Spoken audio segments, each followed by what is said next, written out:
Assalamualaikum warahmatullahi wabarakatuh. Selamat pagi menjelang siang. Ya. Kabarnya kalian semuanya sehat? Oke, sebelum kita mulai pembelajaran, Bapak ingin pertama-tamanya disiapkan dulu, dimasukkan dulu. Seperti biasanya ya. Sebelum mulai pembelajaran. Ya, bersalam. Assalamualaikum warahmatullahi wabarakatuh. Terima kasih.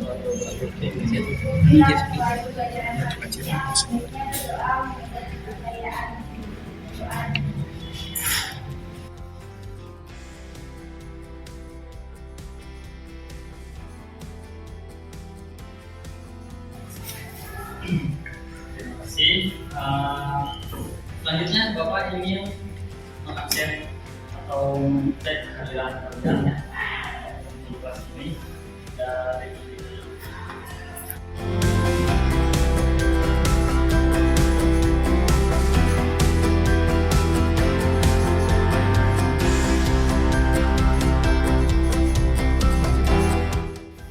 Oke, ya mudah-mudahan mari kita doakan bersama-sama teman-teman kita yang tidak hadir apabila terkendala karena sakit, ya.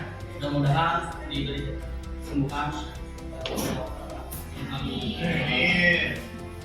Nah, selanjutnya dalam pertemuan kali ini Bapak akan dengan rekan-rekan Bapak akan mengadakan pembelajaran menggunakan metode atau model seperti learning. Karena dalam pembelajaran ini kita semua itu dituntut atau kalian dituntut untuk menelusuri informasi materi secara analitik.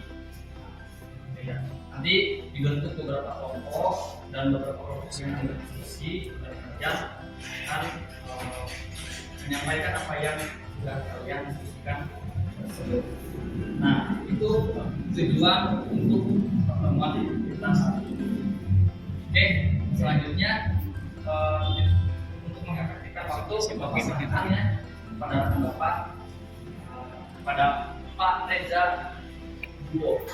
Silakan depan. Ya, kita lanjutkan ke kegiatan mimpi. Nanti kita akan buat 4 kelompok ya. Biar cepat ini ada 1, 2, 3, 4 ya. Jadi di kelompok 1, 2, kelompok 3, kelompok 4. Nah, nanti kalau di kelompok 1 kita akan membahas mengenai kita ada video di YouTube mengenai belakang rutunnya Orde Baru.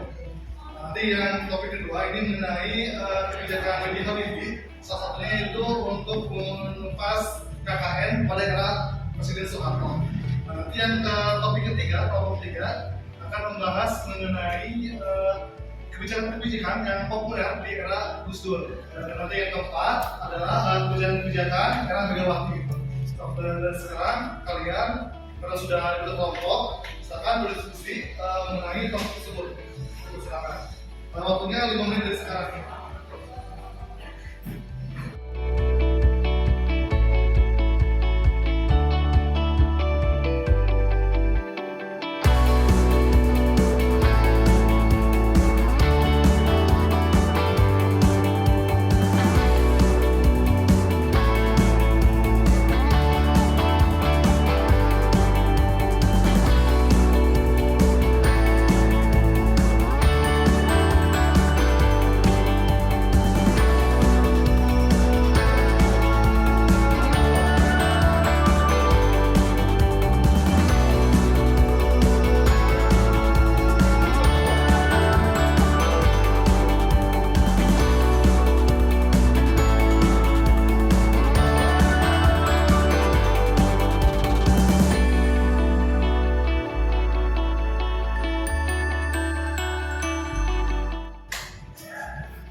Nanti akan bagian setiap satu kelompok nanti akan melakukan presentasi atau membicarakan tentang kesimpulan masing-masing tersebut ya.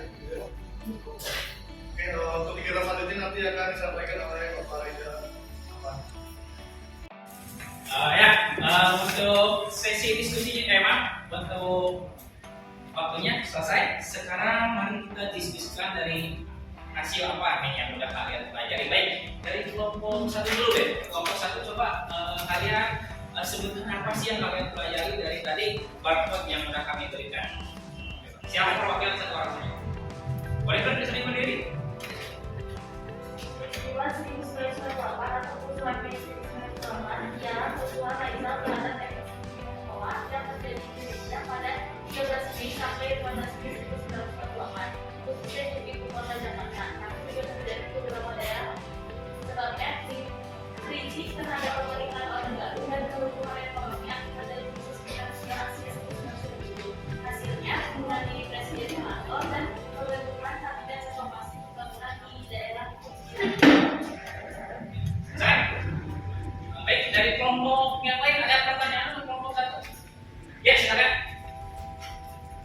Izin bertanya, mengapa etnis Tionghoa banyak menjadi korban pada peristiwa kerusuhan Mei 1998? Ya, silakan kalau ada jawabannya.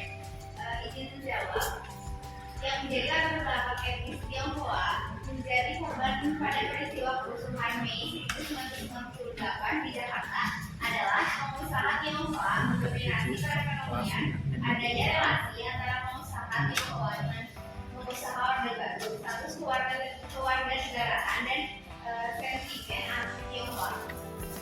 Bagaimana? Oh, sudah. Ya, terima kasih. Beri tepuk tangan.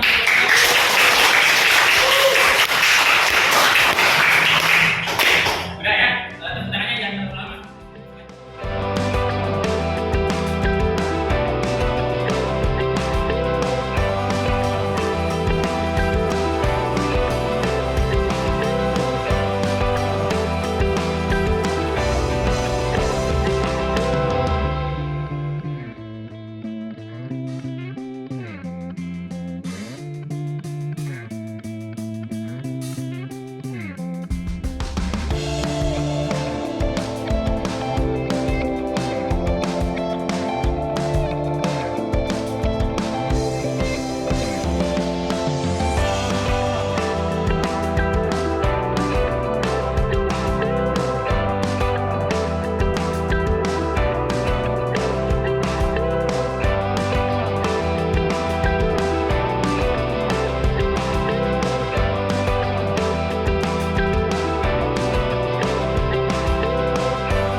Oke, siap. Di sini saya sebagai perwakilan dari kelompok 4 akan memaparkan tentang kebijakan Megawati pada masa reformasi.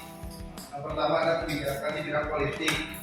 Pertama ada sistem kepartaian baru, yang kedua sistem pemilu yang baru, yang ketiga pemilu presiden, pemilihan presiden dan wakil presiden secara langsung. Terus selanjutnya ada di bidang sosial. Yang pertama ada membantu KPK untuk membantu mengatasi masalah kemiskinan. Yang kedua raskin, beras miskin yang dijual 1.000 per kilo. Yang ketiga ada kartu sehat, yaitu program pelayanan kesehatan gratis untuk penduduk miskin.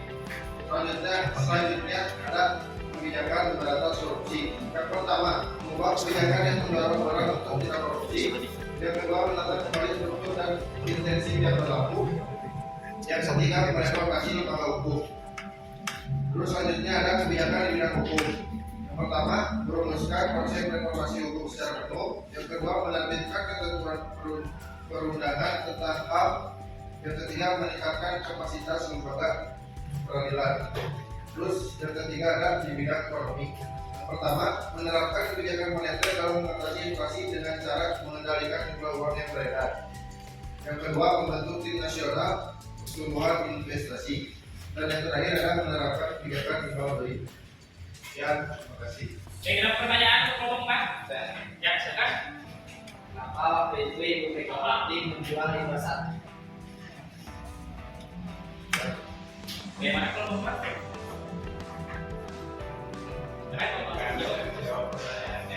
Jadi kenapa Megawati menggelar Indosat? Karena pada saat itu kondisi ekonomi Indonesia sedang krisis.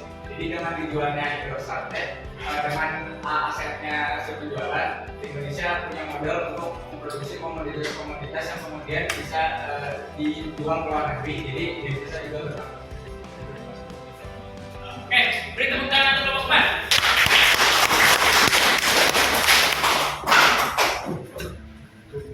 Oke, baik, terima kasih semuanya yang telah mempresentasikan materi yang kalian pelajari. Nah, untuk saat ini kalian dapat menyimpulkan atau mengambil hikmah yang kalian ambil dari materi yang kalian dapatkan. Ya, diusahakan minimal satu orang satu kelompok. Boleh? Boleh. Oke, dari kelompok 4 silakan. Siapa yang mau menyimpulkan atau mengambil hikmah? Silakan. Di sini saya sebagai perwakilan dari kelompok 4 akan menyimpulkan dari kebijakan Megawati. Jadi setiap presiden pasti memiliki sisi positif dan negatifnya masing-masing. Nah, maka dari itu kita menerapkan kebijakan dalam tema Megawati. Contohnya seperti penjualan Indosat Singapura yang dipandang oleh beberapa orang itu sebagai hal yang kontroversial, tapi kita tidak bisa melupakan bahwa Megawati telah membantu KPK sebagai pemberantas korupsi sehingga korupsi di Indonesia. Baik, terima kasih untuk kelompok 4. Tepuk tangan.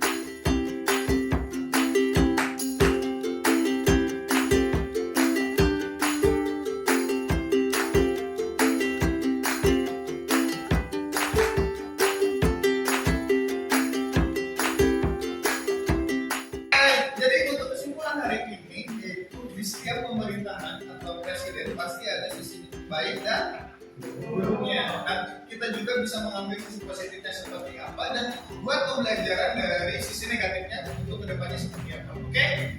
Dan sebelumnya sebelum penutupan ada tugas untuk kalian. Tugasnya yaitu setiap kelompok silakan buat kesimpulan atau materi yang kalian dapatkan itu dalam bentuk apapun. Boleh bebas, mau infografis, mau video, maupun apa namanya sesi tanya jawab atau dia dibuat di TikTok, boleh bebas sesuai dengan kemampuan kalian. Oke, siap. Sudah Pak, untuk pengumpulannya nanti dikumpulkan di Google Classroom ya. Yang udah coba share minggu kemarin. Dan untuk paling telat itu minggu depan. Oke? Baik. Siap untuk melaksanakan tugas? Nanti ada sanksi ya kalau melewati batas pengumpulannya. Baik. Silakan untuk KM untuk baca doa, mana KM? Silakan KM untuk baca doa sebelum akhir pembelajaran. Silakan. Setelah pembelajaran, langkah baiknya berdoa. Sesuai kepercayaan masing-masing. Berdoa dimulai.